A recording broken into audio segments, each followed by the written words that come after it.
Hello, I am Michael Marsh. Welcome to the program dedicated to reestablishing constitutional government, first in Oregon and then in the United States. And good luck on that. But the Constitution is on the books still. You know, they haven't abolished it officially. And every elected official takes an oath. You know, here in Oregon, they take an oath to both the United States and the Oregon Constitution. And our federal representatives in Congress and the U.S. Senate take an oath to uphold the United States Constitution. Maybe they're reading a different Constitution than the one I read, and that's why we need to be careful about who we actually elect, because if we're not, the Constitution is only as good as the people that we put into office to uphold it. And that's why I have various politicians on my program. Today's guest is Patti Milne. She's a former legislator, a former county commissioner, and last election, she was attempted to become my state senator. And I use the word attempted. Worked hard at it. I voted for you. Thank you. And now she wants to be my state representative. And I will vote for you again, even though I'm very tempted to run myself. So, Patti, after the election we talked, and you said you were retiring from politics. Yes. You changed your mind. Why? I did have a year. There were lots and lots of projects around my house that I've been very anxious to get caught up on. A lot of things I felt I had put off for a lot of years because totally, with 20-some years of elected service under my belt, it was time to move on. And of course, I have served, as you mentioned, in the legislature, 3 terms, county commission, just shy of 16 years. But I started my public service on the Woodburn School Board, which is a 4-year term, and never, ever in my life plan had I ever intended or expected in any way, shape, or form to spend a good part of my life as an elected official. But I did thoroughly enjoy it. I love serving people.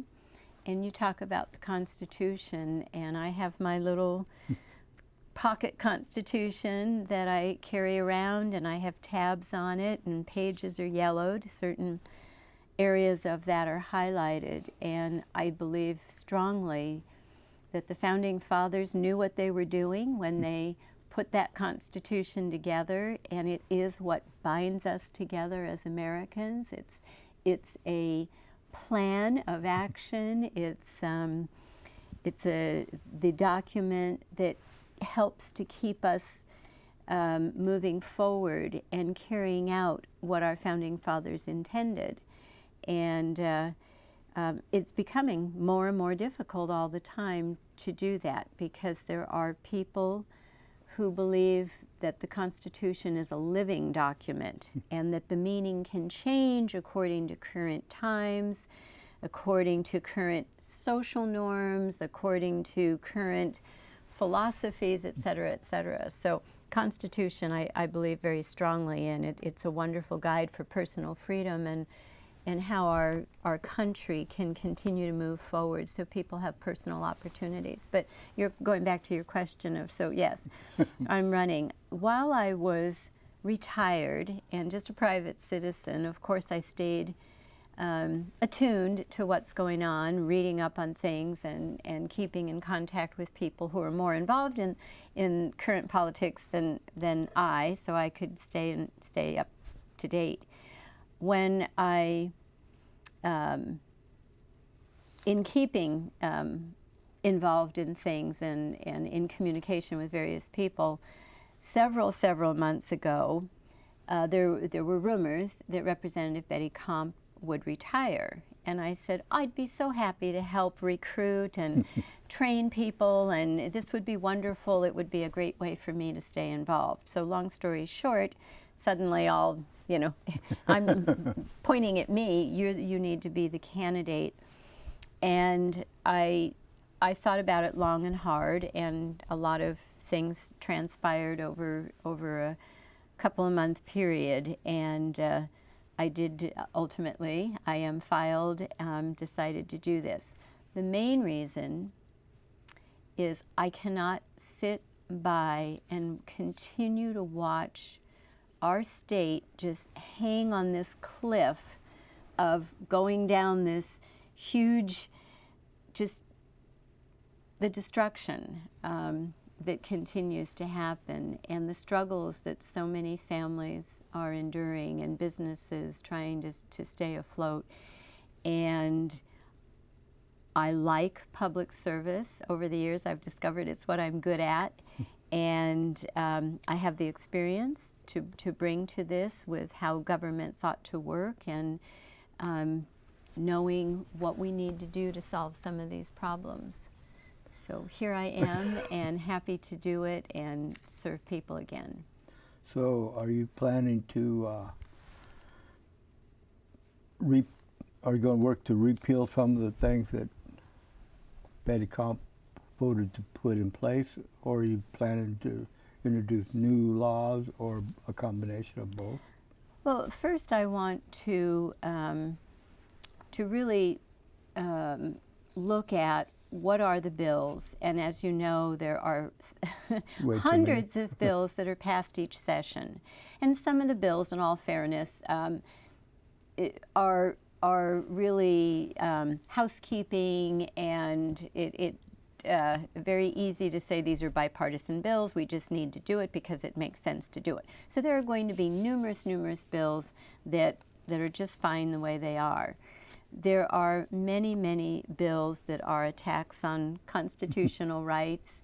There are many bills that, all well-intended, but the unintended consequences that come about to make it more difficult for business, especially small business, to stay in business, to hire employees, to have some bit of room in their budget to grow, expand, hire more people, increase their production or the service that they provide. There are so many regulations that are just smothering jobs and business expansion, and we need to look at those. There are a lot of things happening in state government over the last few years that just really sadden me and are very discouraging. One big example in recent months is the problem in the Department of Human Services, where so many, potentially hundreds of children were abused for year after year after year, and now it's come to light that that agency head was even aware of it, and I just find it despicable. It's unacceptable. It's the state's job to make sure that those children are protected and that they are in a home where they're cared for and they're loved. And how that happened is just beyond belief. So I want to look at that department, and I know that already there are conversations to make it more difficult for foster homes. My word, more difficult. They want to tighten down the regulations on foster homes. That may be appropriate and it may be necessary, but I believe we have to look also at the agency and find out what happened in the agency, that people knew there was abuse to these helpless children and nobody did anything. Clearly there are procedures that have to be changed within the department. So that's just one example of looking inside agencies and getting them doing what they ought to do and eliminate the mismanagement and the millions and millions of dollars that have been wasted. Should that agency even be a state agency, or should it be a county agency? Now, right now, and when you were in the, you know, you talk about what came up in the last 5 years, you know, and it's finally being exposed. But when you were a legislator, what, almost 20 years ago, Long time ago. this was a problem then, wasn't it? It was. You know, people were was. coming to you. They didn't. It wasn't being publicized like it was now. But, Correct. But you know, it was a serious problem, and you know, every now and then, the agency changes its name. Or it plays musical chairs. Well, Yeah. the state does this, and it's really a travesty, and it's a huge disservice to the people who need those services. And of course, it's a huge, huge mismanagement of money for the taxpayer. But we have sort of this musical chair situation. People go from one agency to another, and there's a problem arises, and then they move somewhere else, and there's a problem here that really, really needs to be looked at and make certain that all agencies, the procedures are clear, that there are opportunities on a regular basis throughout the organization for evaluating employees, that even managers and administrators have some kind of job, you know, where you're doing a personnel review on a regular basis. And it would appear to me that there are major problems in those processes, so we need to look at that. And there, you know, I've been doing programs for a long Yes, time. yes. And I've noticed, you know, that, I mean, there's the appearance of due process, but there really isn't due process in the courts or in the administration. And administrators, they pretty much do as they please. Are you going to try to change that? Well, again, it needs to be looked into, and of course, not being a legislator at this time, I don't have access to some of the information that would help me better understand exactly where the problems are and exactly where changes need to be made. But it's clear that something needs to be done so that these agencies are run appropriately, the mismanagement is eliminated, and the wasted tax dollars, that stops. And again, for my major focus is especially when it comes to children, that these poor children, so many children abused in multiple ways. I mean, how dare that happen? It's just, it's a crime that would happen, and that people knew about it and didn't step forward. There are also some other programs, just as an example. There's much more. You mentioned there are situations that happened in the past and they weren't talked about. That's true. And in one of the areas, which is mental health, and that I learned so much more about that as a county commissioner, and open public discussions were taking place more often while I was a county commissioner. But I also, in talking to people, and especially in my last campaign, I really learned that those programs are not working the way they ought to.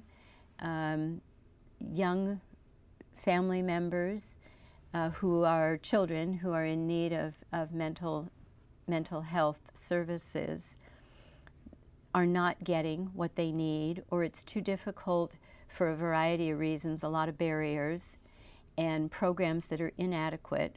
So parents are having a difficult time making sure their child is in a program that's going to really help the child and help the parent help the child.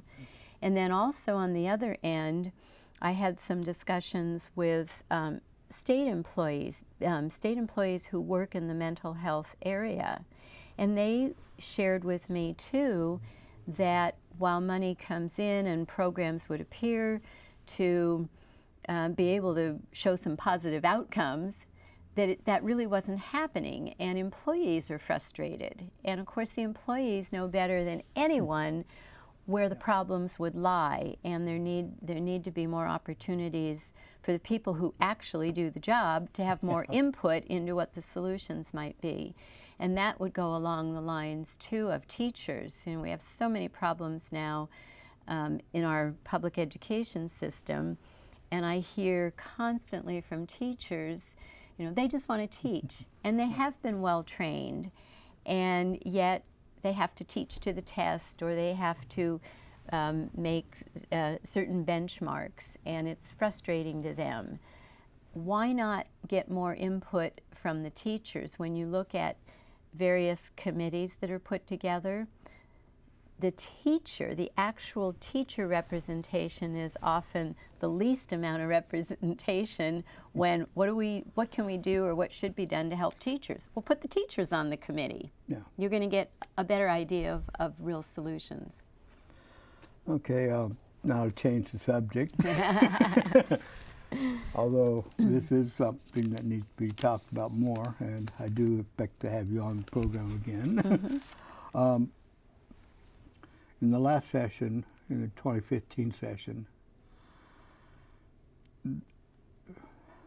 Senate Bill 324, I think it was. Anyway, it was the carbon tax. Mm-hmm. And the Democrats are always saying we got to save the environment, mm-hmm. you know, global warming and all that garbage. I mean, all that. Mm-hmm. And coincidentally, that law made a lot of money for former Governor Kitzhaber's girlfriend and mm-hmm. the out-of-state corporation that she worked for. Mm-hmm. And even though he had to resign his office, they still passed the bill. Mm-hmm. Do you think we need all this carbon taxes, basically what it is, you know, and it's not really going to the people of Oregon or even the state of Oregon? So where would you be on? Are you concerned about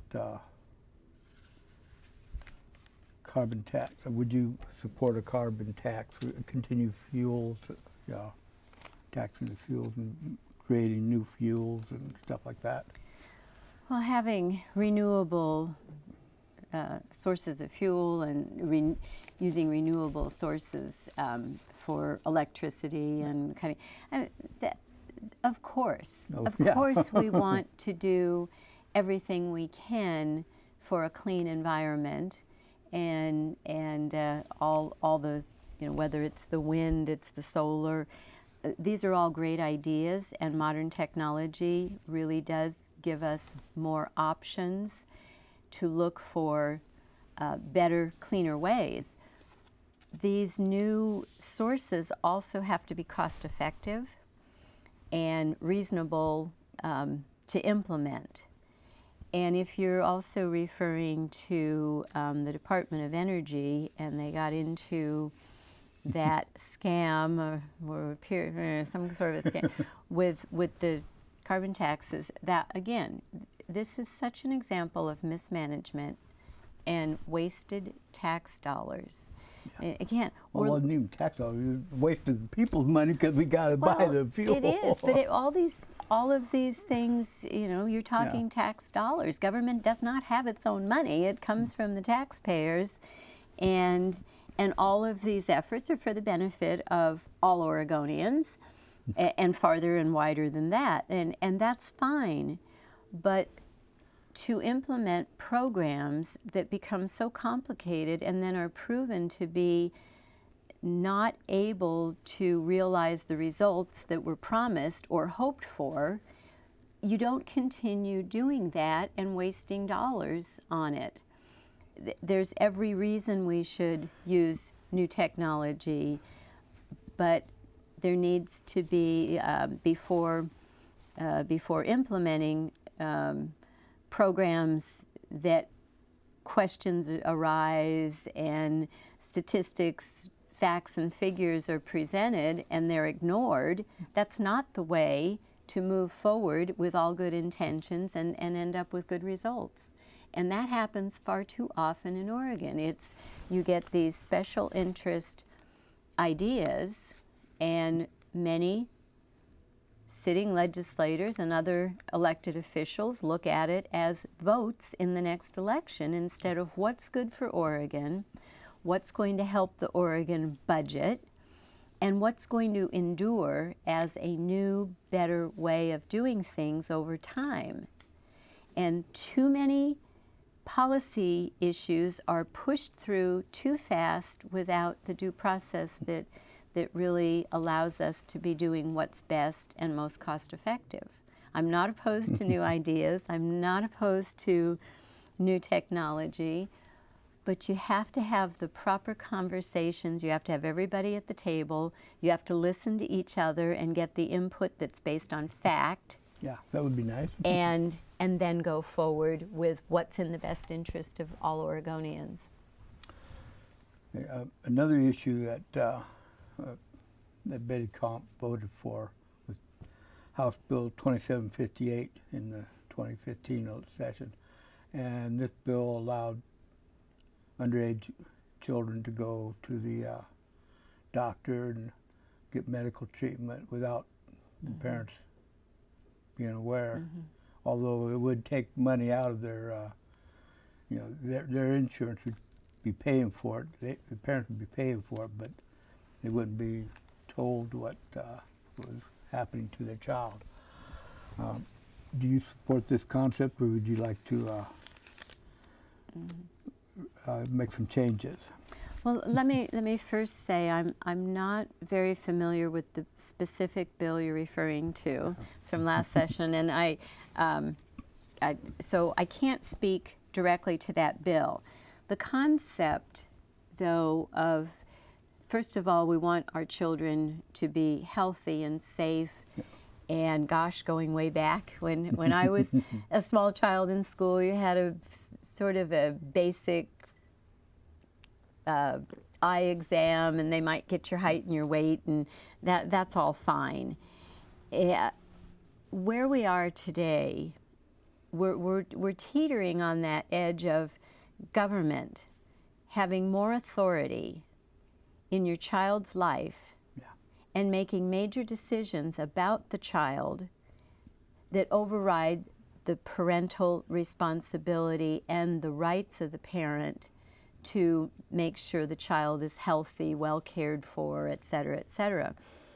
And some of the programs today that are out there, I really worry about parents being unaware of what's happening to their child when they're not at home, and having parental consent for any number of procedures. And then some of it is really quite hypocritical, because I think it's still the law. A 12-year-old can't go down to the mall and have her ears pierced or his ears pierced, and yet a child can get birth control without parental notification, much less parental involvement. And there are two reasons. Again, it's this parental right and responsibility. It's your child, you're responsible for that child. If you need assistance in helping, then you're going to go and look for that, but you, the parent, are making that decision. So the other thing, we talk a lot about medical services provided to children. And children most often don't know their own medical history. How many adults know their own medical history? And if they're prescribed something because you're at a school clinic or whatever else may be taking place at the school or the daycare or wherever it may be taking place, there's always that chance that a child could be given something that disagrees with the child and could cause either an allergic reaction or worse. And that is of great concern. We don't want to see any child put in harm's way, especially not medically, especially if it's, again, all well-intentioned. So I think we have to be much more vigilant to protect the parental rights. I understand that there are families that are dysfunctional, because that's always one of the great arguments. Well, there are dysfunctional families. Families are very poor, they're struggling, and we want to help them. Well, of course we want to help those families that struggle to make ends meet, and we want to make sure that those families have opportunities to keep their children healthy, and dental exams and eye exams, and those opportunities happen on a regular basis. Like the Lions Club comes into after-school programs and helps with glasses, and many dentists provide free dental care. So I just want to make sure that we are not imposing on the parental rights and responsibilities, while we do assist in whatever is appropriate to help parents who are struggling to meet those needs. Okay. Now, both last session and this session of the legislature dealt with gun control issues. Last session, it was they want to know where every gun is at all times. And this one, they wanted to make sure, first they wanted to make sure the background checks were completed before you could buy a gun. And the bill started out saying, you know, they could go forever, although they had dropped it down to 10 days. Where do you stand on, does the government, you know, like if I want to go out of state and I want to leave my guns with a neighbor or a relative or something, right, under the law passed last year, I would have to go to the gun store and get a background check both on myself and the neighbor, and then eventually they would say yes or no, and then when I come back and get the guns, we're supposed to go back to the gun store and get another background check to make sure you can give it back to me. Okay, Patti, we've pretty much used up our time for this program, and I do have a lot more I want to talk to you about, and I want you to tell us about. Is there anything else you want to say before we close up, and tell them how to get in touch with your campaign to help you? And well, thanks. You can just go to pattymilne.com to see my website, which there's a little bit of information. There'll be more coming daily. And thank you for this opportunity to talk about some issues. I'm just very excited to be running again and serving the people of House District 22. And I look forward to having you as my state representative. I'm sure you can vote my way a lot more than Betty Comp does. Thank you. Thanks.